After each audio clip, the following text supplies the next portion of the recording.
출애굽기 23장 1절로 9절 다 찾으신 줄 알고 한 절씩 교독하도록 하겠습니다. 너는 거짓된 풍설을 퍼뜨리지 말며 악인과 연합하여 위증하는 증인이 되지 말며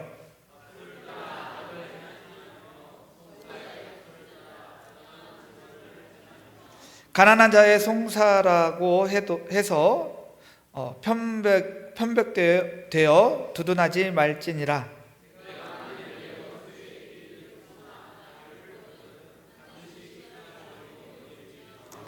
내가 만일 너를 미워하는 자의 나귀가 짐을 싣고 엎드러짐을 보거든 그것을 버려두지 말고 그것을 도와 그 짐을 부릴지니라.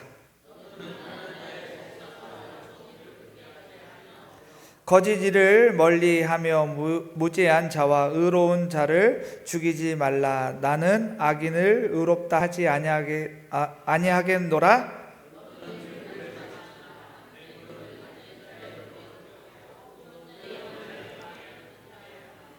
너는 이방 나그네를 압제하지 말라. 너희가 애굽 땅에서 나그네 되었은즉 나그네의 사정을 아느니라. 아멘. 네. 오예배에 나오신 우리 성도님들을 모두 환영하고 축복합니다. 우리 앞뒤 바라보시면서 잘 오셨습니다. 졸리지만 네, 졸릴 시간입니다. 네. 혹시 여러분 처음 가는 낯선 동네에서 식당이나 여러 가지를 찾으려면 어떻게 찾으십니까? 인터넷. 그렇죠. 네, 대부분 사람들은 우리가 잘 가지고 있는 스마트폰을 꺼내어서 리뷰가 가장 많은 곳을 찾거나 길을 걷다가 사람들이 길게 줄을 서 있는 식당을 보면 저 집 맛있는 집인가 하고 뒤에 쓰기도 합니다. 네, 저도 그렇다고 그 맛집이 맛있나요? 네, 맛있어요. 네, 그렇죠. 네, 그래서 심리학자 로버트 차일드라는 사람이 그 저서를 썼는데 그 저서가 설득의 심리학이라는 책이 있습니다. 거기에 이 심리를 가지고 이 인간의 심리를 가지고 가르쳐서 뭐라 하느냐? 사회적 증거라고 부르고 있습니다.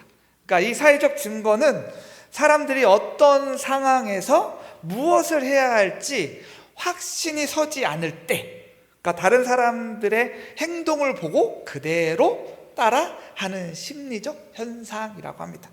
우리가 예능 프로그램이나 TV를 보다 보면 웃음소리가 들리죠. 어디가 들리지? 근데 이것을 가짜 웃음소리라고 하는데요, 이것이 방청객 효과라고 합니다. 그러니까 이것을 넣는 이유가 뭐예요? 보는 입장에서 언제 웃어야 할지 불확실할 때, 그러니까 다른 사람의 웃음소리를 들으면 뭐가 생기죠? 안도감을 느끼면서 함께 웃게 된다라는 것이죠. 그러니까 사람들은 다수가 선택한 길을 안전하고 옳다고 믿습니다. 그래서 군중 속에 섞여 있을 때 뭐가 생기죠? 심리적인 안정감을 느끼게 됩니다. 하지만 우리 성도 여러분, 세상의 일상적인 선택에서는 이 사회적 증거가 유용할지 모르겠습니다. 그러나 우리는 뭐예요? 신앙인, 그리고 영적인 삶을 살아가는 사람들입니다. 그리고 거룩한 성도의 교제 속에서도 과연 세상 다수의 목소리가 항상 정답일 수 있을까요? 세상의 많은 사람들이 걸어가는 넓은 길이 언제나 진리의 길일까요? 오늘 본문 출애굽기 23장은 모세가 시내산에서 받은 언약서의 일부입니다. 그러니까 거룩한 선민 이스라엘 공동체가 지켜야 할 일상과 법적에서 엄격한 규례를 다루고 있다라는 것입니다. 그러니까 하나님께서는 이스라엘 백성들이 가나안 땅에 들어가기 전, 그러니까 그 가나안 땅에 들어가서 그들이 밟아야 할 땅, 그 이방 문화에 오염되지 않고 하나님의 선민된 신앙인으로서 순수하게 어떻게 보존되기를, 그리고 하나님은 다수의 힘이나 권력에 의해 판결이 잘못 내려지고 불의한 부도덕이 난무하게 될 것을 강력하게 경고하고 있다라는 것이죠. 그래서 우리 이 시간 우리를 둘러싼 이 사회적 증거라는 세상의 거대한 궁중 심리를 거슬려서 오직 진리 대신 하나님의 말씀을 따라 사는 길이 무엇인지를 말씀을 통해서 하나하나 찾아가려고 합니다.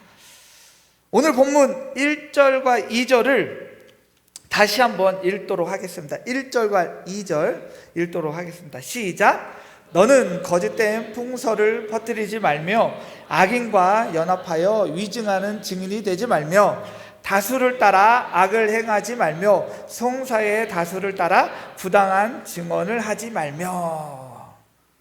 그러니까 세상의 잘못된 흐름에 편성해서 죄악을 준엄하게 경고하고 있다라는 것이죠. 이것을 개역 한글로 보면 너는 허망한 풍설을 전파하지 말며 악인과 연합하여 무한하는 증인이 되지 말며 라고 되었습니다. 여기서 허망한 풍설은 히브리어로는 쉐마 샤웨이란 뜻을 가지고 있는데요, 이 문자적으로 해석하면 공허함의 소문, 그러니까 근거 없는 거짓 소문을 뜻한다라는 것이죠. 왜 세상에 이 유언비어가 그렇게 빨리 퍼져나갈까요? 한두 사람이 말을 시작하면 다수가 그것을 사실로 믿어버리는, 아까 얘기했듯이 사회적 증거가 작동되기 때문입니다. 여러분 유튜브를 보실 때 조심히 보시기 바랍니다. 이 사회적 증거가 이게 작동되면 이게 진짜처럼 느껴질 때가 너무나 많습니다. 그러나 성경은 이러한 헛된 소문을 퍼뜨리는 것이 타인에게 치명적인 피해를 입힐 뿐 아니라 사회적 신뢰를 잃게 만드는 중대한 범죄 행위라고 규정하고 있다는 것입니다. 남을 함정에 몰아넣으려는 목적으로 퍼뜨리는 이 소문은 결국 어디에 위반되느냐? 10계명 중에 9째 계명이 이것을 위반합니다. 거짓 증언하지 말라라는 거예요. 10계명에 9계명에 그렇게 되어 있죠. 거짓 증언하지 말라. 이것이 곧 죄악이다라는 거예요. 그러니까 허망한 풍설 아니면 거짓된 풍설은 곧 10계명 9계명을 어기는 죄악이다라는 것이죠. 그러면서 성경은 분명히 말합니다. 개역 한글에서는 이렇게 말하고 있어요. 악인과 연합하여 무한하는 증인이 되지 말며, 아까 얘기했듯이 1절 하반절에 악인과 연합하여 위증하는 증인이 되지 말며. 위증하는 증인, 그러니까 사악한 증인이 되기 위해서는 악한 자에게 손을 건네지 말라라는 뜻입니다. 악한 자들에게 손을 건네지 말라. 너의 손을 건네지 말라라는 뜻입니다. 그러니까 즉 권세 있는 악인의 편을 들어서 거짓된 언행으로 불의를 행하는 적극적 동조를 의미한다라는 것이죠. 우리는 얼마나 자주 남들이 다 그렇게 말한다는 이유만으로 한 사람을 매도하는 이 사회적 증거, 궁중의 목소리에 무비판적으로 동조하는지 모르겠습니다. 이런 무비판적, 그러니까 궁중 심리의 이 파괴성을 아까 얘기했듯이 2절에 보면 다수를 따라 악을 행하지 말며, 다수를 따라 행하지 말며 송사의 다수를 따라 부당한 증언을 하지 말며라고 되죠. 그러니까 대다수 사람들이 따른다고 해서 사악한 길을 걷는 것은 잘된 건가요? 잘못된 건가요? 잘못된 거죠. 그러니까 다수를 따라. 그러니까 재판장에서 증인이 그릇된 어떤 여론에 부합됐다라고 해서 높은 관직에 있는 사람의 입장만을 옹호하는 결과도 있습니다. 맞아요. 이렇게. 그러니까 다수의 의견이 잘못된 줄을 뻔히 알면서도 의도적으로 다수의 의견을 쫓는 것은 진리를 저버리는 행위인 것입니다. 세상에는 다수의 의견이 객관적이고 진실에 가깝다고 생각은 하지만 다수의 힘이 약할 때 진리 편에 선 소수는 어떻게 될까? 극심한 고통을 당하게 된다라는 것이죠. 우리가 잘 알고 있는 사건 중에 하나가 뭐죠? 예수님의 십자가 사건. 예수님의 그 십자가 못 박으라고 누가 얘기했죠? 궁중들이 얘기했잖아요. 여러분들이 얘기하는 거예요. 예수를 못 박아라, 못 박아라, 못 박아라, 궁중들이.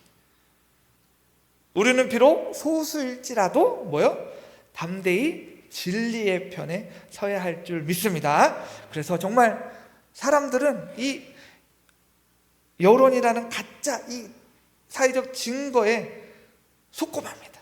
가짜에. 그러니까 우리는 이 사회적 증거에 속지 말아야 된다라는 것이죠.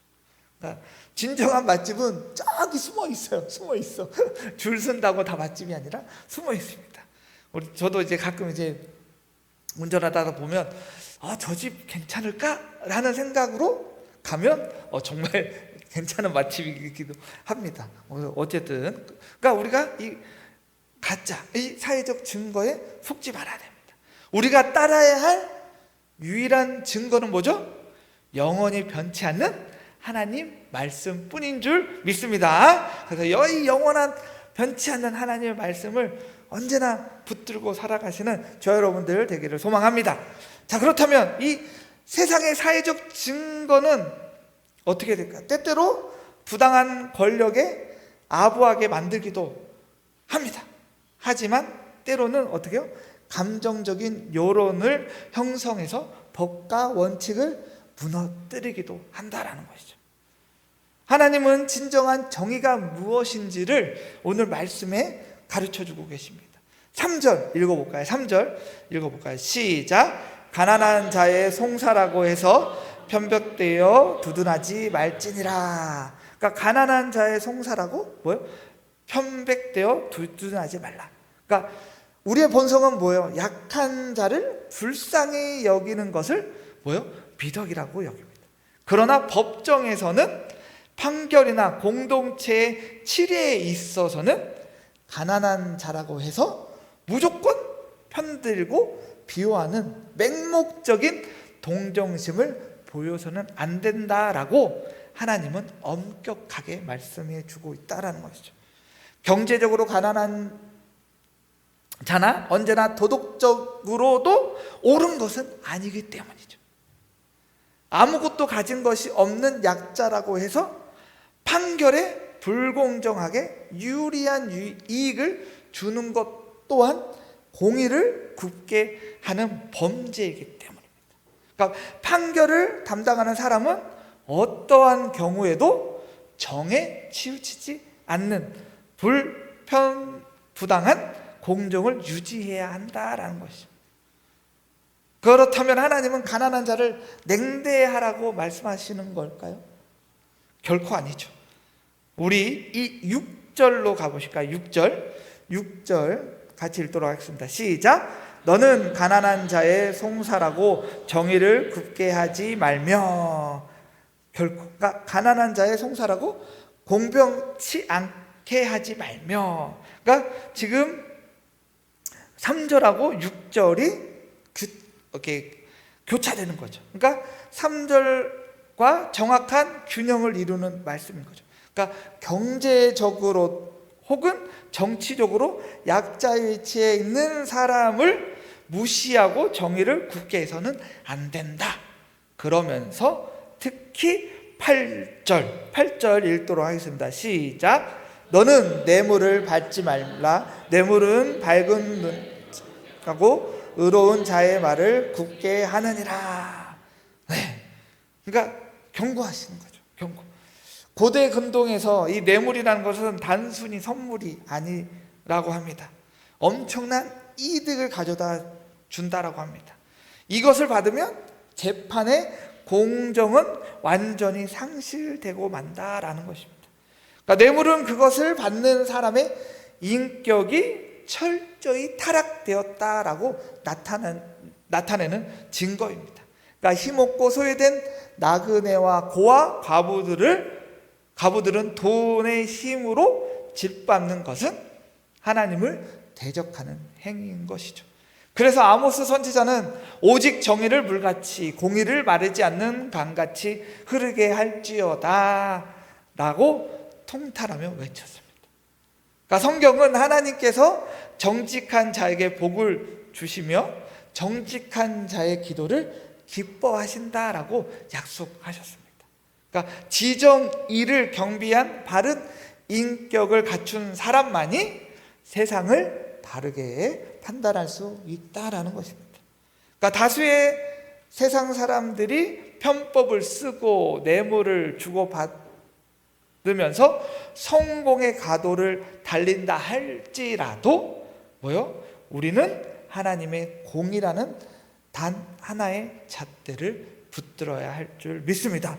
그것이 있어야지만 이 세상을 변화시킬 수 있다라는 것이죠.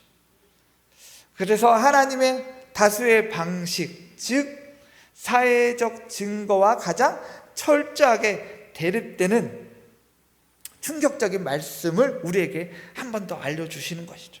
그러니까 세상 사람들은 나에게 해를 끼친 원수나 나를 미워하는 사람을 어떻게 대합니까? 어떻게 대하죠? 원수가 망하기를 바라고 있죠. 그가 넘어지면 어떻게 합니까? 와, 넘어졌다. 와, 신난다. 고소하다. 손뼉치며 나아가는 것이 보편적인 사람들의 마음입니다. 그것이 세상이 증명하는 인간관계의 방식인 거죠. 하지만 하나님께서는 어떻게 원수를 대하는지에 대해서 명령하고 계십니다. 우리 4절과 5절 읽도록 하겠습니다. 시작. 나귀를 보거든 반드시 그 사람에게로 돌리치며 내가 만일 너를 미워하는 자의 나귀가 짐을 싣고 엎드러짐을 보거든 그것을 버려두지 말고 그것을 도와 그 짐을 부릴지니라. 아멘. 하나님께서는 이 엄격하고 딱딱한 법 규정이 아니라 기본적인 우리의 신앙적 양심에 호소하는 율례를 우리에게 얘기해 주고 계시는 것이죠. 어떤 사람이 과거에 나의 원수였다라는 이유만으로 그 사람의 불행을 악용하거나 모른 척하는 것을 하나님은 단호히 금지시키셨습니다. 방금 얘기했듯이 원수의 나귀가 무거운 짐에 짓누리고 고통받았을 때 우리 속으로는 어떻게 하죠? 아이 꼴 좋다. 벌어받는구나 라고 합니다. 회차를 부르죠. 근데 우리는 누구죠? 하나님의 백성이죠. 결코 이렇게 해서는 안 됩니다. 길 잃은 짐승을 그 주인에게, 원수라도 그 주인에게 돌려주는 것, 그것이 곧 단지 그 주인의 재산권을 지켜주는 것이라고 할지라도 그 이상의 큰 의미가 있다라는 것이죠. 하나님에 대한 긍휼, 하나님이 우리에게 주신 그 긍휼. 그러니까 이스라엘의 하나님은 사람뿐 아니라 들 짐승까지도 먹이시고 살피시는 긍휼의 하나님이시기 때문에 우리도 그렇게 고통받고 있는 짐승들 아니면 위협받고 있는 그 짐승들을 보고도 외면하지 않고, 그리고 그 짐승이 나의 원수의 짐승이라도 어떻게 해야 돼요? 하나님의 긍휼로 그것을 도와주고 나아가야 된다라는 것이죠. 쉽지만은 않습니다. 원수를 도와주는 것이잖아요. 그런데 우리는 그리스도인, 우리는 하나님의 자녀, 우리는 우리가 그 원수를 우리가 심판하는 것이 아니라 하나님이 심판자이심을 우리가 맡기고 하나님께 모든 것을 맡기고 나아가야 되는 것을 우리는 꼭 기억하시는 저와 여러분들 되었으면 좋겠습니다. 그래서 그 짐승의 주인 원수의 공경까지도 외면해서 안 된다라고 성경을 말씀하고 계십니다. 그래서 예수님께서 상상수훈에서 가르쳐 주신 말씀이 있으시죠. 마태복음 5장 44절에 너희 원수를 사랑하며 너희를 박해하는 자를 위하여 기도하라 말씀을 해주셨습니다. 신약에서 해주셨죠. 그러니까 뭐요? 적극적으로 율법보다는 근본적인 그리스도인 정신으로 사랑을 실천해야 할 줄 믿습니다. 그래서 원수를 이웃으로 대하고 그 공경을 돕는 것은 우리의 뭐요? 인간의 타락한 본성으로 참으로 불가능하지만, 아무리 하라고 해도 어렵지만 뭐요? 우리와 함께 하신 하나님이 계시기에 할 수 있다라는 것입니다. 하나님께서 먼저 뭐요? 원수된 우리를 뭐요? 긍휼히 여겨 주셨기 때문에 예수 그리스도를 우리에게 주신 줄 믿습니다. 그래서 예수 그리스도의 그 십자가의 사랑으로, 그 십자가의 사랑으로 우리가 지금 이 자리에 있는 줄 믿습니다. 그래서 세상은 뭐요? 이에는 이, 눈에는 눈이라는 사회적 증거를 끊임없이 우리에게 말하고 있지만, 우리는 십자가의 긍휼로, 십자가의 사랑으로 이것을 이겨내실 줄 믿습니다. 그래서 정말 우리가 하나님께서 주신 이 영원하신, 변함없는 영원한 이 말씀을 가지고 하루하루 삶을 살아가시는 저 여러분들 되었으면 좋겠습니다. 그래서 우리의 삶은 내일도 사회적 증거를 가지고 우리를 유혹합니다. 여기 맛집이고 여기를 가야지 잘 되고, 그렇게 말을 하고 있을 수 있습니다. 하지만 현대사회의 그 물질 망론주의, 편의주의, 극도의 이기주의에 찌든 사람들은 자신의 이익을 위해서라면 언제든지 서슴없이 불법을 행합니다. 이것이 진짜라고, 이것이 해야지만 승리한다고 합니다. 하지만 우리가 따라야 할 유일한 증거는 뭐죠? 하나님의 공의와 사랑에 담긴 십자가의 복음, 오직 성경 말씀인 줄 믿습니다. 이것을 가지고 우리가 내일 모레도 한 주간 삶을 살아갈 때 사회적 증거가 아닌 유일한 증거, 오직 이 성경 말씀을 가지고 하루하루 삶을 살아가시는 저 여러분들 되었으면 좋겠습니다. 그래서 우리가 나아갈 때 우리 내 속에서는 거짓 소문에 내가 돌아가요. 이게 맞을 거야, 이게 맞을 거야 라고 합니다. 하지만 우리가 하나님의 사랑의 증거를 가지고 하루하루 삶을 살아가시는 저 여러분들 되었으면 좋겠습니다. 그래서 우리의 힘만으로는 이 길을 걸어갈 수 없습니다. 오직 성령님께서 우리의 마음 가운데 이 율법의 참된 의미를 깨닫게 해주실 것이고, 세상의 물결을 거슬러 올라갈 힘을 더해 주실 줄 믿습니다. 그것을 가지고 우리가 살아가는 이 진리의 증거를 가지고 우리가 세상 가운데 나아가시는 저와 여러분들 되기를 소망합니다. 아멘. 이따 찬양을 한 곡 부르실 건데요, 주님 뜻대로 살기로 했네라는 찬양입니다. 제가 이걸 좋아하는 이유는 저희 어머니도 이 찬양을 되게 좋아합니다. 그런데 하시기 전에 여러분들 집에서도 아니면 좀 생각나실 때 이거를 했으면 좋겠습니다. 엄지가 주님이에요. 주님이 이쪽으로 가시면 우리는 새끼손가락 힘없고 연약하지만 주님을 따라가면 어떻게 돼요? 잘 갈 수 있습니다. 그런데 주님이 이쪽으로 가시네? 그러면 어떻게 해요? 이렇게 주님 뜻대로 살기로 했네. 이거 집에서 한번 해보세요.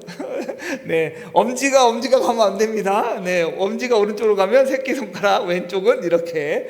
그 다음에 오른쪽으로 가면 이렇게 하실 수 있겠어요? 이렇게 하지 마시고 네, 네, 집에서 한번 이거 너무 재밌지 않습니까? 네, 저도 어머니한테 배웠거든요.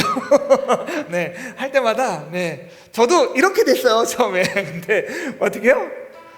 한쪽 손은 엄지, 한쪽 손은 새끼손가락 이렇게 따라가시고, 그럼 반대쪽 이렇게 네, 한번 집에서 해보시고 찬양하실 때 정말 내가 세상 가운데 사회적 증거를 따라가는 것이 아닌 하나님의 증거, 생명의 말씀의 증거를 따라 주님 뜻대로 살아가시는 저 여러분들 되기를 소망하면서 우리 찬양 부르도록 하겠습니다.